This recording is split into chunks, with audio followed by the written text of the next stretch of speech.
Algumas mulheres que gostam da carreira policial têm vontade de fazer parte dela e têm vocação para tanto, mas às vezes deixam de seguir esse sonho por receio em pensar que é um ambiente genuinamente masculino.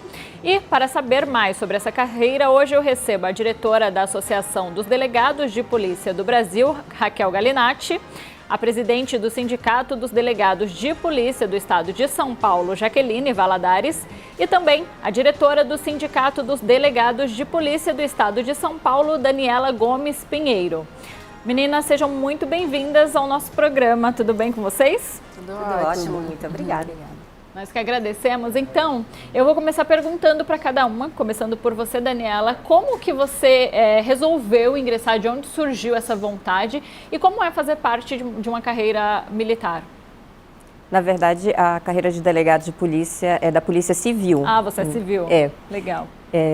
Eu entrei na carreira com 27 anos, na época eu era advogada, eu estava prestando concurso e passei no concurso para delegado de polícia. Quando eu fui fazer a academia de polícia, a carreira já me conquistou ali mesmo, né? Assim, então, é uma carreira muito dinâmica, tem um pouco do jurídico, um pouco do operacional. Então, o delegado de polícia, ele atua lavrando autos de prisão em flagrante, atua no inquérito policial, mas ele vai ao local, ele cumpre mandados. Então, é uma carreira que é muito dinâmica e acaba atraindo as pessoas em virtude dessa função ser diferente, né? Tem duas funções. Você atua no jurídico, que tem muitas carreiras jurídicas, então nós somos formados em direito para prestar o concurso para delegado de polícia. Uhum. Então tem muitas carreiras que exigem a formação em direito, mas com esse quê de operacional é apenas a carreira policial mesmo. Então eu estou há 14 anos na polícia. Não larga mais? Não largo mais. Me conquistou lá atrás, quando eu entrei, ali na academia de polícia mesmo. Muito bom. É um ambiente, como você falou, predominantemente masculino, mas a cada concurso a gente percebe que tem aumentado o número de mulheres. Crescendo. Vem crescendo. Muito bom, que legal. E você, Raquel, né?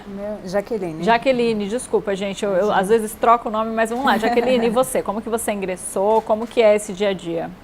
Eu ingressei há 11 anos atrás, eu e a Raquel somos no mesmo concurso. Eu sou filha de um policial civil lá do Rio de Janeiro. Eu sou carioca, eu sou nascida e criada lá no Rio de Janeiro. Fiz faculdade lá já pensando em atuar na área de direito penal, eu queria seguir essa linha. Entendi. E como meu pai ele é inspetor de polícia lá no Rio, né, comissário que chama, então eu sempre cresci nesse meio, ele falando, eu fico brincando que a maioria dos pais conta historinhas do dia a dia, o meu contava os casos da delegacia, quando ele chegava, aconteceu isso, tem tal caso, estou investigando tal situação. E aquilo acabou me cativando, despertando o meu interesse. Quando eu fiz a faculdade de Direito, que eu comecei a trabalhar na área de Direito Penal, eu vi que realmente era essa área que eu queria seguir. E aí, assim que eu me formei, abri o concurso para a Polícia Civil aqui de São Paulo e eu vim aqui, estou há 11 anos já. E Você veio exatamente para o concurso? Vim exatamente para o concurso. Vim há 11 anos atrás, era tudo muito novo, porque eu não tinha amigos, né? Então era não só uma carreira nova, como uma vida completamente nova num estado que eu nunca tinha vivido. Sim. Mas eu acabei me adaptando super bem ao estado de São Paulo, amo a carreira e aqui estou há 11 anos. E segundo meu filho, teremos a terceira geração de policiais na família. Que segundo ele vai ser delegado Quantos também. Anos? 4 anos. 4 anos já sabe o que quer, maravilhoso, né? Agora me diz uma coisa, o seu pai, que já era da carreira, ele não se opôs em momento nenhum por saber exatamente das dificuldades enfrentadas? Meu pai, ele nunca incentivou no sentido de falar assim, você também tem que ser policial. Mas quando eu decidi que eu ia fazer esse concurso, eu percebi que ele ficou bem orgulhoso no dia da posse. Dava para ver que ele ficou extremamente orgulhoso por eu ter seguido a carreira dele. E ele gosta muito, muito pelo contrário, ele sempre me incentivou. E quando ao longo da carreira surgia algum obstáculo, eu achava, pai, sempre conversei muito com ele, até por ele ter a experiência de mais de 30 anos na profissão. Então eu conversava com ele, ele me orientava, sugeria com base na experiência dele que postura que eu poderia adotar e sempre incentivou a permanecer. Ele falou, você tem total aptidão para permanecer e orienta, e é um dos meus maiores incentivadores na carreira. Maravilha. E você, Raquel, como que você decidiu entrar nesta carreira? Na realidade, eu acho que eu sempre quis ser delegada de polícia, só não sabia qual era a carreira, porque eu era daquelas crianças super chatas e que não participavam do bullying. Quando eu via uma criança sendo judiada, eu era aquela que cortava a brincadeira, que sempre me insurgia. E em casa a gente teve uma formação que a profissão ela não era atrelada ao gênero. Então cada um poderia... Eu tenho um irmão, ele cuida de animal, porque ele é veterinário, e eu cuido de bandido, né, digamos assim.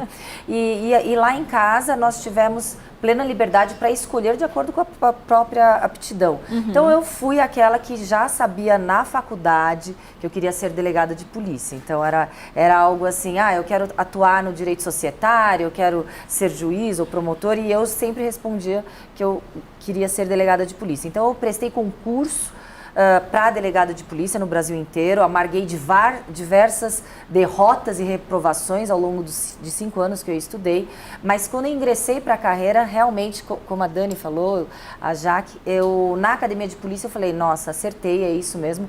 Claro que a gente passa por vários percalços na carreira, é uma carreira sim predominantemente masculina, mas nós somos respeitadas pela firmeza e convicção quando estamos delegando funções e atribuindo a atribuição da responsabilidade de um delegado de polícia, sim, de uma equipe é do delegado. Então quando a gente delega a função, a responsabilidade automaticamente é nossa. Então o mais importante é saber que aquela equipe toda, se tem acertos e principalmente erros, quem vai responder é o delegado. Então houve sempre um respeito ali na equipe, até porque legalmente a gente sabe qual é cada atribuição.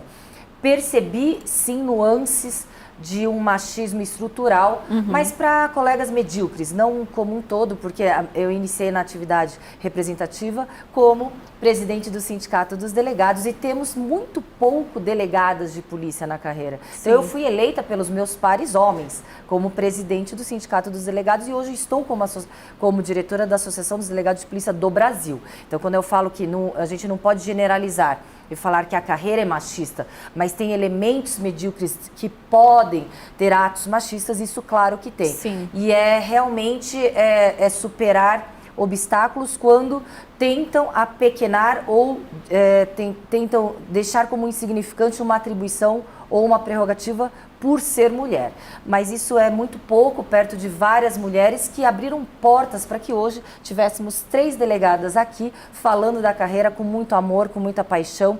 E nós, inclusive, há uns anos atrás, uns 4 anos atrás, iniciamos o movimento Mulheres na Segurança Pública. Ai, que legal. Para incentivar não só as mulheres a se dirigirem, a se socorrerem os órgãos de segurança pública para pedir ajuda, mas para incentivar mulheres para que ingressem na segurança pública, porque é isso que a gente tem que ter. Se a gente tem praticamente 50% de mulheres na sociedade brasileira, o porquê temos ainda 20% de mulheres nas instituições de Estado que integram a segurança pública. Então essa é a nossa visão.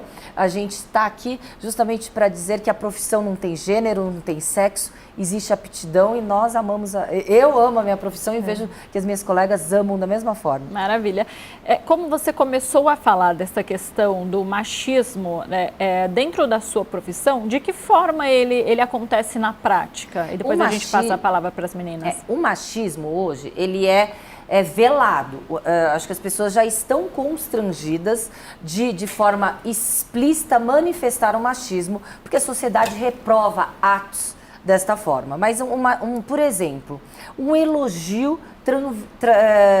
camuflado de tentativa de depreciação. Sim. Quando você está num ambiente profissional e, de repente, numa mesa formada somente por homens e convidam você para compor aquela mesa porque você irá embelezar aquela mesa, que foi já o que aconteceu, eu simplesmente agradeci poder ser um adorno ao olhar de quem me convidou para compor a mesa, mas ali eu estava por representar todos os delegados de polícia, inclusive quem me convidou para compor a mesa. Então é uma situação em que a reação é muito desgastante. Temos que nos posicionar em reações para que, de uma certa forma, por exemplo, se a gente fica quieta, a mesma coisa a vítima, se a vítima se cala, ela fortalece aquele agressor.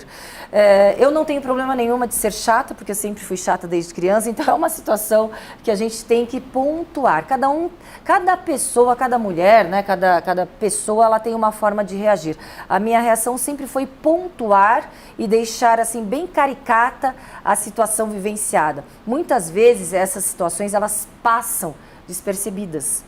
E principalmente para quem não sofre certo tipo de apontamento ou de excesso de críticas. Eu já passei pela famosa síndrome do impostor, aquela situação em que eu questionei sim a minha competência e questionei por diversas vezes se será realmente que eu estava no lugar certo ou se tinha competência ou capacidade para tal, pelo excesso de críticas e de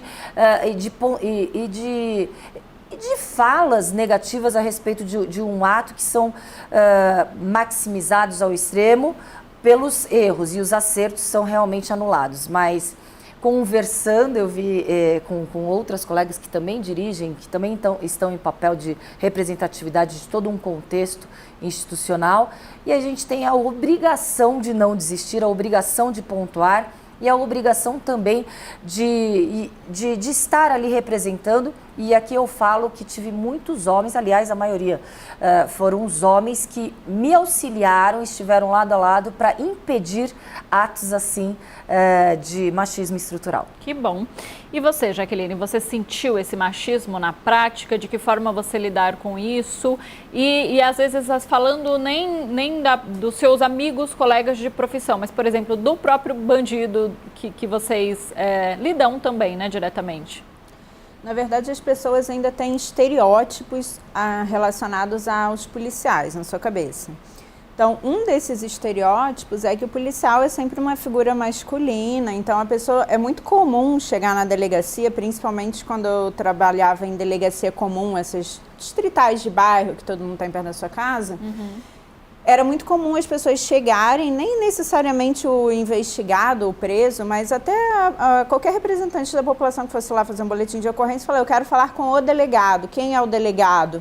E às vezes eu chegava e falava, não, querida, não, mocinha, não é com você que eu quero falar, é com o delegado. Então a pessoa tem aquele estereótipo de que o delegado, a autoridade máxima naquela unidade policial vai necessariamente ser um homem. Nunca espera que chegue uma mulher, sabe? Então tem ainda esse mito a ser desconstruído na cabeça, no imaginário da população. Ainda não se espera chegar numa unidade policial e encontrar uma delegada, ou chegar, por exemplo, dentro até da própria instituição, encontrar diretoras ocupando os maiores cargos da instituição. Então são questões que demandam tempo para mudar, estão mudando, mas a gente percebe que ainda há um caminho muito grande a ser percorrido para desmistificar esse imaginário, esses preconceitos que ainda existem. Muito bem. Dani, você tem algum caso que você lembre que aconteceu com você ou com alguma colega de profissão, onde ali o machismo ele não, ou ele aconteceu de uma forma velada ou até de uma forma explícita? Quando eu me apresentei em 2009 para o meu primeiro plantão, um colega que me recebeu, hoje meu amigo, tudo, ele fez o seguinte comentário. Eu ia me apresentar para um plantão numa unidade que era na periferia, no plantão noturno, então eu iria ser a única delegada daquele horário com a minha equipe. E aí eu fui lá me apresentar e ele pegou e falou assim, eu sou contra a mulher na polícia, mas já que você está aqui, eu vou te colocar em algum lugar. Depois, com o tempo, ele percebeu que eu não só fazia o trabalho, como fazia melhor do que muitos colegas. Na verdade, a mulher na Polícia Civil, ela precisa mostrar isso. Ela não basta fazer o que os colegas fazem. Você tem que sempre provar que você é capaz. Sim. Sempre provar, e com isso acaba tendo uma sobrecarga, assim, porque a gente está sempre correndo atrás. Sim. Então, além do trabalho que o colega homem faz, ou o erro que o colega homem pratica, não é tão visado quanto quando a gente faz, quando é uma mulher. Porque todo lugar você pode cometer erros. E chefiar uma equipe totalmente masculina, na época que eu entrei era uma equipe totalmente masculina, uma equipe bem mais velha do que eu, mas no dia a dia tudo foi ficando mais tranquilo, eles sempre me respeitaram, há uma hierarquia. Sim. Então, eu não cheguei a ser questionada pela minha equipe, e eles perceberam, os policiais militares que apresentavam a ocorrência para mim também. Então, tudo foi percebendo conforme foi demonstrando a capacidade de trabalho. Mas é isso, você tem que demonstrar provar, a capacidade, você tem que provar que você é uma boa delegada. Algo que eu acho que com